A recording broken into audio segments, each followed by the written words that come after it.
अस्सलाम वालेकुम दोस्तों, मैं मोहम्मद मुस्तफ़ा मैं बात कर रहा हूँ वक्फ बोर्ड के बारे में।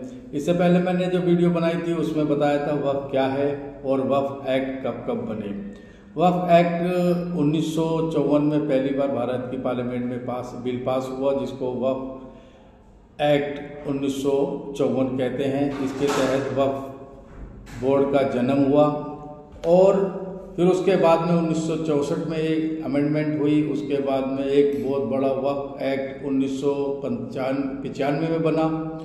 फिर एक अमेंडमेंट हुई 1913 में, ये वक्फ एक्ट बने। इसके बाद में वक्फ बोर्ड के बारे में बताता हूँ। वक्फ बोर्ड हर स्टेट में एक वक्फ बोर्ड होता है, जो एक स्टेचुटरी बॉडी होती है जो स्टेट की गवर्नमेंट बनाती है। और एक जो है सेंट्रल वक्फ काउंसिल होता है, जो भारत सरकार की एक स्टेचुटरी बॉडी होती है, जो भारतीय सरकार यानी कि केंद्र सरकार इसको बनाती है, सेंट्रल गवर्नमेंट। और इसका जो चेयरपर्सन होता है वो यूनियन मिनिस्टर का होता है, और वो जो है मिनिस्ट्री ऑफ माइनॉरिटी अफेयर से आता है।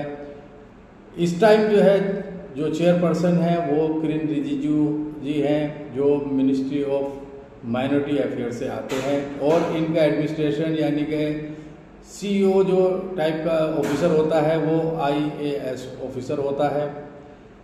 हर स्टेट की जो वक्फ बोर्ड होती है उसका जो काम होता है वो स्टेट की एक स्टेचुटरी बॉडी होती है, उसको स्टेट गवर्नमेंट बनाती है, जो मस्जिद, कब्रिस्तान और मजहबी जगहों की हिफाजत करना, उनकी देखभाल करना और उनको इंश्योर करना भी उसका मकसद होता है। और वक्फ जायदाद का रेवेन्यू कलेक्ट करना इसका मेन काम होता है। और वक्फ जायदाद का जो किराया आता है उसको जमा कर फिर इसको तकसीम करना, वक्फ मुलाजमीन को और बेवाओं को तनख्वाह, वजीफा, और बेवाओं को, यतीमों को, बुजुर्गों को वजीफा देना इसका काम होता है।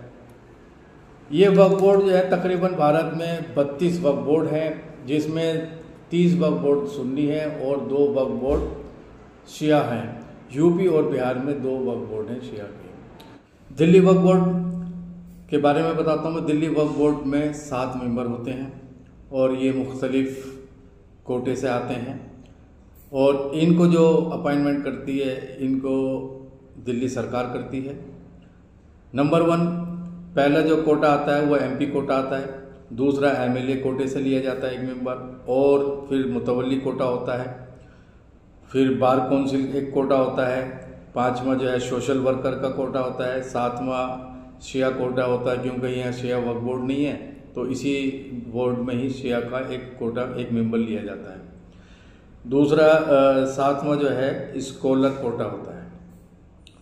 तो इसमें जो है जो मेन चेयरमैन होते हैं ज़्यादातर वो MLA कोटे से आते हैं, जिसमें अमानतुल्लाह साहब थे, वो चेयरमैन थे इसके। ये MLA कोटे से आते हैं। मुतवल्ली कोटे से चौधरी शरीफ आते हैं, और बार काउंसिल से हिमाल अख्तर साहब, सोशल वर्कर से रज़िया सुल्ताना जो सीलमपुर से हैं, सोशल वर्कर में आती हैं। शिया कोटे से नईम फातिमा काजिमा आती हैं, और स्कॉलर कोटे से अजीमुल हक साहब इसमें आते हैं। तो ये कोटा होता है, ये पूरी दिल्ली वक्फ बोर्ड है पूरी कमेटी। और इनको जो है मेन हेड एडमिनिस्ट्रेटर जो होते हैं वो CEO साहब होते हैं, चीफ एग्जीक्यूटिव ऑफिसर, जो डॉक्टर रिहान रजा साहब हैं। ये पार्ट टाइम में ज़्यादातर दिल्ली में रखा जाता है। और इसके साथ में आपको ये बताऊँ, ये जो कमेटी है ये ख़त्म हो चुकी है, ये तकरीबन ख़त्म हुए भी 1 साल हो गया है। दिल्ली सरकार को चाहिए कि अब जल्दी से जल्द वक्फ बोर्ड की कमेटी बनाई जाए, ताकि वक्फ बोर्ड का काम देखभाल, उसका रखरखाव रखा जाए। अस्सलाम वालेकुम। वीडियो अच्छी लगी तो सब्सक्राइब करें और वीडियो को शेयर भी करें।